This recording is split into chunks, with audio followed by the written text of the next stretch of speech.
Hey everyone, today we're going to pull back the curtain on something we all use literally every single day, but we probably don't think about it nearly enough, and that's the massive, invisible system that keeps our digital money safe. We're diving deep into what's called digital risk, and believe me, it's a constant battle to secure our financial future. So let's just start with a question that I'm pretty sure has crossed all of our minds at some point. You're using your banking app, you tap your card at a store, you click Buy Now online, and you get that little flicker of a thought, just how safe is my money right now? In a world where everything happens in an instant, how do we know we're actually protected? I mean, the world of banking and finance is just moving at lightning speed, right? On one hand, you've got these incredible new technologies giving us amazing new services. But here's the catch. Every single one of those new features, every new connection, well, it's like opening another door for potential security threats. And all the while, you've got regulators watching everything like a hawk. It's this crazy balancing act between innovation and risk. So what this all really boils down to is one single thing. The most important currency in this new world isn't actually money. It's trust. Or to be more specific, digital trust. For any bank or financial company to make it today, it's not enough to just have fancy tech.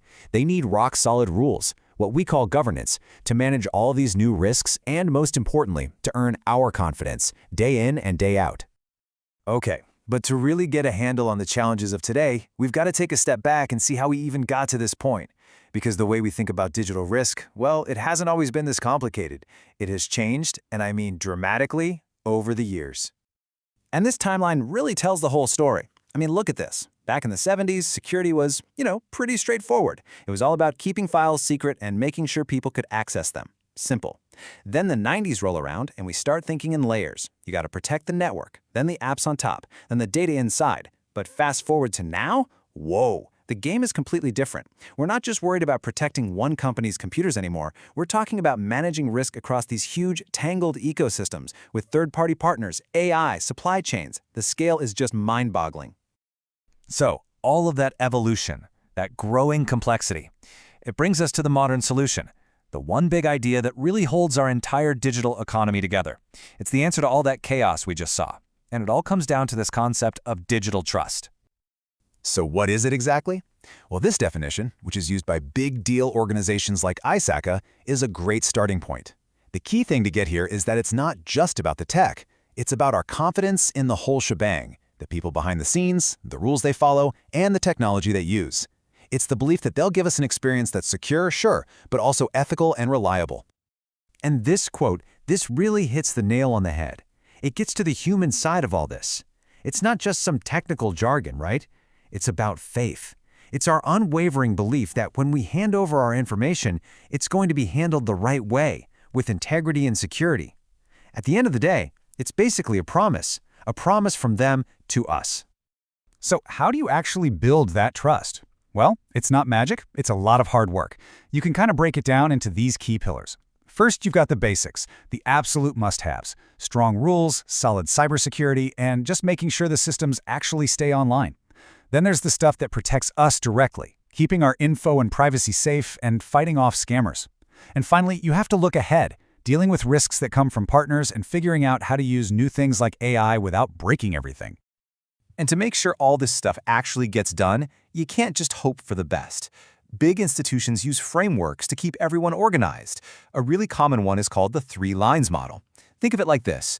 The first and second lines are management, the folks on the ground dealing with risk every day, and the people overseeing them. Then you have the governing body, like a board of directors, keeping an eye on the big picture. And the third line? That's internal audit. They're the independent referees, coming in to make sure the whole system is working like it's supposed to. Everyone knows exactly what their job is. Okay, so that's how it's supposed to work. But what happens when that whole carefully built system of trust just fails? Well, the stakes are unbelievably high. And the fallout, it can be absolutely devastating, not just for the companies involved, but for every single one of us who depends on them. And let's be clear, this isn't just theory. This table is just a tiny snapshot of what happens when things go wrong. Take SolarWinds in 2020. That was a classic supply chain attack. Basically, the bad guys hacked a trusted software company and then used that company's own updates to infect all of its customers. We're talking about 18,000 of them. Or OCBC Bank in 2021, where a really clever phishing scam tricked customers out of millions. And the threats are just getting more intense. A single software bug from CrowdStrike caused a massive global outage costing billions. And deepfakes? They're not sci-fi anymore, they're already being used to steal money. The point is, when this trust breaks, the damage is very, very real.